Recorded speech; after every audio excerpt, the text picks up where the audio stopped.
What is up, guys? We are live here with ProPlay Games, and we have another finals coming at you live from our 8-man daily. This one is featuring Royal Paladins and one of my favorites, Spike Brothers. Unfortunately, we're not at the Spike Brothers POV, but we are in the Royal Paladins POV, so he's going to go put back one. Spike Brothers is going to go ahead and do the same.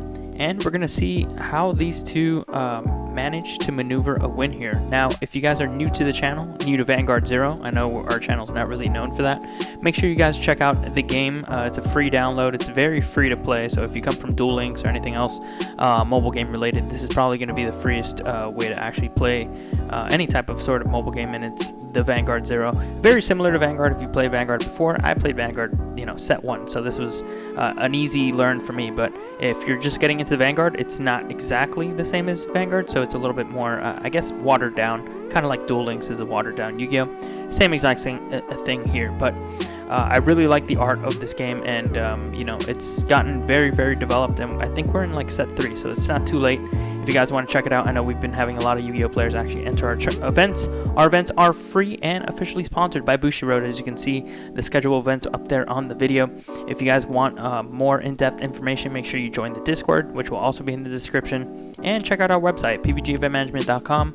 All of the Bushiroad sponsored events are free, and then we have one paid unofficial tournament per week as well. So make sure you guys check that out to get in on the action. Prizes are gacha tickets, so you can. It's a great way to grind and get some additional packs for the cards that you need. A lot of these decks really require, some rare, some double Rs and triple Rs that you just need to get as many packs as possible to be able to play. So, as we can see here, Royal Paladin is going to start off with the double interceptor here, which is great. This is pretty common on your turn 2.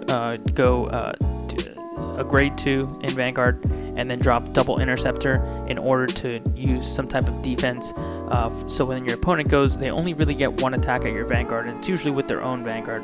So it really puts it to a way that you only take 1 damage per turn as long as you don't run out of interceptors. And we're looking at Royal Paladin's hand here, and he still has another 2 interceptors in hand. So next turn, if the opponent does clear these 2 interceptors, which most likely will happen, he'll be able to follow it up with another 2 interceptors of his own, and one of those blaster blades you see in his hand.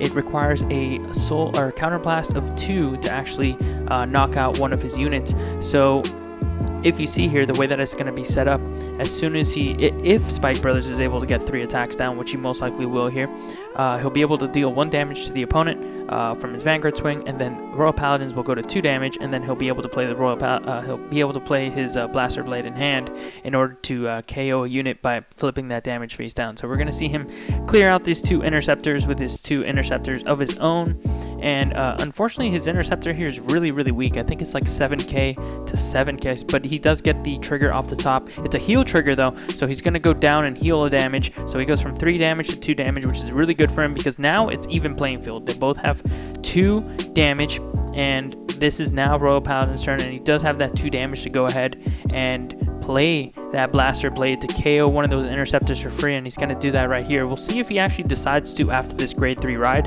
to actually, play the Blaster Blade and clear one, or he might want to save it. We'll see if he actually triggers it. Most likely will. He's thinking about placement because I don't think he wants to play both, but he's thinking about it. He's thinking about playing both interceptors here. He's going to use the first Blaster Blade here to clear out that interceptor, just like I was talking about. He's going to clear out the strongest one, and he is actually going to go for the second interceptor here in order to clear the opponent's board. That 9k is able to run over his interceptor, and now he has 2 pretty big attacks at the Vanguard. Now the opponent's Vanguard here only sitting at 7k, so nothing too crazy. No trigger off the top, so he's going to be able to cleanly go in here for damage, and a draw trigger, which is fantastic. That's going to let him recoup that hand. He was really getting low on card advantage. If you can see the advantage here, he's only got 2 cards in hand the Royal Paladin player has, but the Spike Brothers player up to now 6 after that defensive draw trigger. So Yes, he is at 4 damage versus Royal Paladin's 2, but he does have a lot of card advantage, a lot of card economy, and he might be able to get back into this game depending on how he chooses to use that. Remember, if he doesn't have any interceptors like he doesn't right here, this is going to be pretty hard because now Spike Brothers is not going to be able to defend themselves very well. They are going to have a pretty aggressive turn this turn though, which is pretty significant. He's going to go ahead and use this ability to put him back into the deck, and the whole strategy of Spike Brothers is to really tag out back into the deck and clear up that rear guard space in order to play a free rear guard off of this Vanguard that he has in play here. If he does get a trigger off the top, he'll be able to play that for free, and he does decide to put both of his Juggernauts back into the deck, which is pretty interesting. He only really needed one slot to maybe get a trigger off the top right there with his Vanguard, but he wasn't actually able to, and he whiffs on both drive checks, and he's not able to play anything else in his rear guard spot. Well, now, even though he put the Juggernauts back into his deck, it doesn't really matter here because none of those would have been able to help him defend. They would have been great pressure for the following turn, but as you can see here, his card advantage is going down to 4 now because he just cleared out. He voluntarily put both of his beaters back into the deck in order to, in the hopes that he actually hit double trigger off the top. The chance of that happening, very unlikely, but the chance of hitting at least one out of those 2 as a trigger check is actually really high. So definitely I would have put 1 back. I don't know about putting 2 back, but of course he hits he hits a trigger here, but he hits it defensively, so it won't trigger. He won't trigger that to play it off and play it on the board for free, but he will get the draw trigger, but so will Royal Paladin here off the drive check, and he's going to be able to get that nice little 5k boost to continuing pressuring the Vanguard. Good news though, he's not going to be able to attack or connect with his last rear guard column there. It's not strong enough. His Vanguard's too powerful because the triggers add an extra 5k. So not only when you take damage do you take 5k boost, but if you do hit a trigger, that's another 5k boost on top of that. So I just want to make sure you guys understand that. I know a lot of you probably will, but for those of you new kind of following, that's pretty much how that mechanic works. And checking the triggers here, you're able to check how many triggers your opponent hit, how many triggers you have hit, so you can kind of guesstimate what they have left as far as outs and what they can possibly hit to beat you. If he does, he's probably thinking here, both players, especially the Spike Brothers player, he's probably looking at how many triggers he has left. What are the chances that he hits a trigger off the top? And he does decide to take both of his rear guard slots here in order to just give himself a safer plan of attack here instead of just hoping on that trigger. And he does get the trigger off the top, so that would have been great to play, but he is going to be able to play it right there in the rear guard spot, but it doesn't really do any significance for him there. If he does survive, he's going to be able to keep it there, and he does hit the double trigger this turn, even though he didn't hit last turn when he set himself up for it, so he's probably kicking himself. There's nothing you can do there. There's a lot of variance with that specific Vanguard, so unfortunately he did decide to keep both of his rear guards there, and good that he did because both of those are interceptors, and he's going to be able to hopefully have 1 or 2 perfect guards in hand, sentinels that he can use to protect his life once a lethal attack is threatening him.